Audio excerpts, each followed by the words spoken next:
ঘড়ির কাঁটায় গভীর রাত 1:44। অপারেশন সিঁদুর। পাকিস্তানে হামলা চালানোর উদ্দেশ্যে আকাশে ভারতের 75 থেকে 80টি যুদ্ধবিমান রয়েছে। পঞ্চম আর চতুর্থ প্রজন্মের রাফাল, মিগ এবং সুখোই ফাইটার জেট। সবার লক্ষ্য পাকিস্তান। পর মুহূর্তেই শুরু হয় তাণ্ডব। একযোগে 25 মিনিটে 24 মিসাইল বর্ষণ। প্রাণ যায় কমপক্ষে 26 জনের। জবাবে লাইন অব কন্ট্রোলে ব্যাপক গোলাবর্ষণ চালায় পাকিস্তান। সেনাবাহিনীর ছোড়া শুধু গোলার আঘাতেই প্রাণ হারিয়েছে ভারতের অন্তত 15 বেসামরিক। যেখানে বহরে বহরে যুদ্ধবিমান পাঠিয়ে 26 জনের প্রাণ কাটতে পেরেছে দিল্লি, সেখানে সামান্য গোলাবর্ষণেই 15 জন ভারতীয়র প্রাণহানি ঘটিয়েছে ইসলামাবাদ। এমনকি আকাশ প্রতিরক্ষা ব্যবস্থার মাধ্যমে ইন্ডিয়ান এয়ারফোর্সের 5টি যুদ্ধবিমান ভূপাতিত করেছে পাকিস্তান। ঝাঁকে ঝাঁকে যুদ্ধবিমান পাঠিয়ে যে উদ্দেশ্য হাসিল করতে চেয়েছিল মোদী বাহিনী, তা তো পূরণ হয়নি। উল্টো তুচ্ছ গোলা আর এয়ার ডিফেন্সের আঘাতে সে তুলনায় যেন বড় প্রাপ্তি পেয়েছে পাক বাহিনী। ভারত পাকিস্তান পাল্টাপাল্টি হামলার পর এবার আলোচনায় দুপক্ষের লাভ ক্ষতির হিসেব চলছে। চুলচেরা বিশ্লেষণ। বিশাল অঙ্কের সামরিক অভিযানের বিপরীতে ভারতের প্রাপ্তি আর লোকসান গুনতে শুরু হয়েছে হিসেব নিকেশ।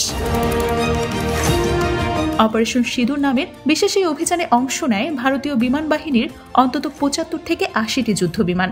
এমনটাই দাবি পাকিস্তানের পররাষ্ট্রমন্ত্রী ইসহাক দারের। অত্যাধুনিক এসব ফাইটার জেট আকাশে ওড়াতে হলে গুনতে হয় বিশাল অঙ্কের অর্থ। জ্বালানি খরচ তো রয়েছেই, সে সাথে যোগ হয় ক্ষেপণাস্ত্রের ব্যয়। আর যুদ্ধবিমান ধ্বংস হলে প্রাণহানির পাশাপাশি থাকে ব্যাপক লোকসানের শঙ্কা। ভারতের ক্ষেত্রেও যেন ঠিক হয়েছেও তাই। দেশটি হামলার জন্য যুদ্ধবিমানের বিশাল বহর পাঠালেও পাকিস্তানের এয়ার ডিফেন্স সিস্টেমের কাছে হার মানে 5টি আকাশযান।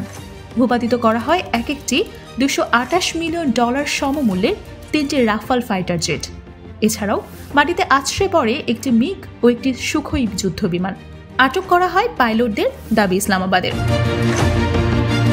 তবে বিস্তীর্ণ অঞ্চলের 9টি স্থানে হামলা চালালেও ভারতীয় ছাড়া কোনো গণমাধ্যমে উঠে আসেনি তেমন কোনো সন্ত্রাসী আস্তান ধ্বংসের খবর।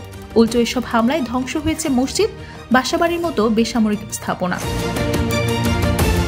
অন্যদিকে ভারতের আকাশসীমায় প্রবেশ না করেই 5টি যুদ্ধবিমান ভূপাতিত করতে সক্ষম হয় পাক বাহিনী। এসব হামলা ঠেকাতে গিয়ে পাক বাহিনীর বিমান বহরে ন্যূনতম কোনো আঁচ লাগারও খবর মেলেনি গণমাধ্যমে। শুধু তাই নয়, নিয়ন্ত্রণ রেখায় গোলা ছুড়ে ভারত সেনাবাহিনীর গুরুত্বপূর্ণ ব্রিগেড হেডকোয়ার্টার গুঁড়িয়ে দিয়েছে তারা। সামরিক বিশ্লেষকদের মতে এত হুমকি ধামকি নিয়ে হামলা চালানোর পরেও তেমন কোনো অর্জন নেই অপারেশন সিঁদুরের প্রাপ্তির খাতায়। অথচ খোয়াতে হয়েছে মহামূল্যবান কয়েকটি যুদ্ধবিমানকে।